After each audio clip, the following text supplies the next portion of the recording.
What else have we got here? Just bear with me. Yeah, the heat pump one. Right. So that's been rumbling on. I think I definitely should have got myself signed up to some air source. I'll see what Lee's got there. I actually mentioned it. Some air source heat pump company, because my God, from a couple of groups I've seen, sales of them seem to have gone through the roof, to be honest with you, since that episode. And I think absolutely well worth it. It's kind of come back to that point, seeing the weather as it is now. It seems like September's going to be an absolute shitter. Talks of people getting ponds covered and all the rest of it. I mean, it's absolute killer for your hobby.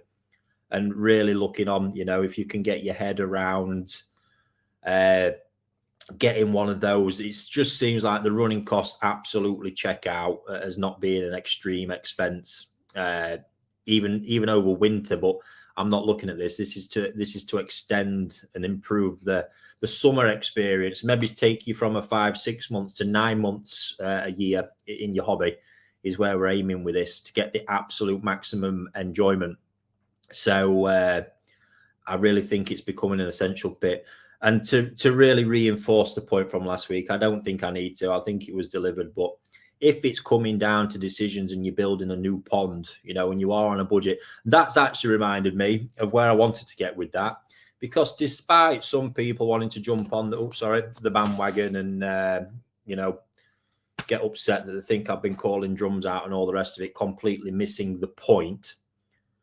I actually, even in the conversation, I look back and now my content is all about, I'm not for the elite on here. I don't give a fuck about that. I'm for the guys in this hobby for loving it at all kind of levels, who want to learn, want to get more out of it. This is why I produce content and have done for a long, long time now, a lot of videos, and it's helping a lot of people. The whole point of me trying to point this out, and even when I was talking last week, I watched that video back. And when I was talking, I even went in, dumbing it down to if the budget was £2,000 for a filter or £2,500, whatever it was. But you know what? No, buddy.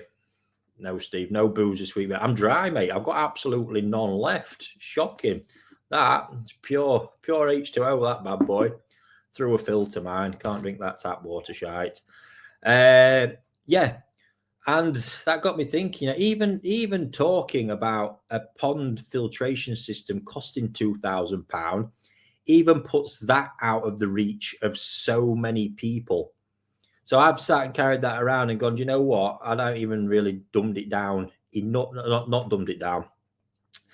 Broadened out the scope enough there in what I was talking about. Because again, the whole point of me showing you guys what can be done with a pond that has heat, yes, always point that out, but is not a particularly massive pond, has a brush chamber, has a fluid bed, one water pump return, one air pump. The whole point of pointing that out and highlighting what you can do is that can be done so cheaply. We're not talking about £2,000 or £2,500 to build something like that. We're talking about not a lot of money whatsoever. And the fact of the matter is, for me, if you're watching this and thinking about getting into koi keeping, or you just started out, and I don't want anyone to think it's inferior or out of reach. That is the whole point of what I do. And from that, if you can take from what I say and say, right, well, God, if he can do that with that basic equipment, what should I be able to do if I up it from that brush chamber to a sieve or to a Nexus, or then to a drum if you want one? Well, yeah, fantastic. Surely you should improve. But in all that as well, the core message is, at the same time, make sure you improve your knowledge. Don't just be someone with all the gear and no idea, because that's not going to get you very far. And everything I do is just to prove the absolute base level of, look, if you've only got this, look what you can do. Right now, with the Battle of the Breeders grow out fish, the Sheros, they've been grown in a Nexus, a pond that's got a Nexus 200 with the standard 50 litres of media in it. Why have I done that? I've done that to prove that with the experience I have, what you can do. Not even an automatic feeder. Just in case you're out there and go, I can't really afford an automatic feeder, or it don't work for me. Okay, fine. Well, here's another program, we can use, and another method we can approach to feed him without using that and still getting the results. Big bit in it all again. Yes, heat. I'm going to keep running with that one now, because that to me is doing what you can to get, you know, that into your pond to improve enjoyment, reduce stress, all the rest of it. I'm all for it. But yeah, you know, there's systems out. You don't even need to be talking. This is the whole point of £2,500 for filtration systems. If you're watching this and you're thinking of getting into the hobby, and there is a lot of people that watch that actually reach out, that was quite nice. Actually, I had a comment the other week that said it took me by surprise. I've not even got a koi pond. I just stumbled across your videos and enjoy watching them. Oh, yeah, fair enough. But those type of people, you know, we want to entice more into the hobby. It's all good for everyone. The more that comes in, the more there is of everything, and the better that the industry does, the better the hobby will be. So if you're coming into this, there is nothing wrong. You can make your filters. This is why I get at when I was saying last week, actually learn about the concepts of what a filter does before you just go out and spend all the money on it. Because if you are struggling, especially, that's where you can get, if you can't stretch to the crazy numbers that some of these systems are, can you learn how to get the benefits from that, but do it in another way? Albeit, yes, that's likely going to be that manually you're going to have to put a bit more labor, time and effort and all the rest into it. But for some, for me especially, a lot of enjoyment in that. You know, I've actually this week, so we've had a bit of a reshuffle and Matt had been away. I've been back in the filter house cleaning brushes last week, and I tell you what, I fucking loved it. Headphones on, up there on my Todd at the weekend. It was absolutely dreamy.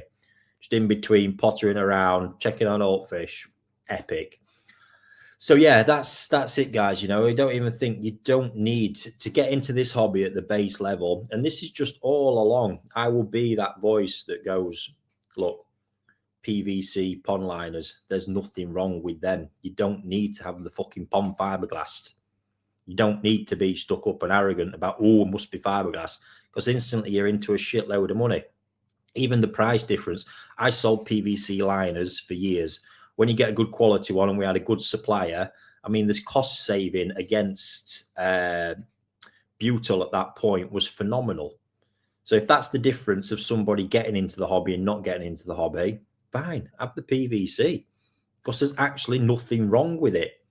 You know, yeah, it might not look great. You can improve upon it over time, but you want to learn. You just want to get people in through the door to start enjoying it. And then even then, the difference between butyl having box welded, doesn't have to be box welded, you know, just go with a normal butyl. I'd actually, by the way, most of the time pick a butyl liner over having fiberglass, just because, again, you can reduce a lot of risk, and a good butyl liner will last you a lifetime. And that's just the way it is. I'm all for knowledge and improving that experience and just enjoyment, guys. That's the bottom line of it. So yeah, after reflecting on that video, I just don't think it went far enough to encourage everyone out there. You know, there is nothing wrong with creating your own system, or if you are working on a small budget, there are a load of ways to still get exceptional results. You're just going to have to put the time in a bit more, and you are going to have to up that knowledge fast. But it's one of the best ways of learning, in all honesty.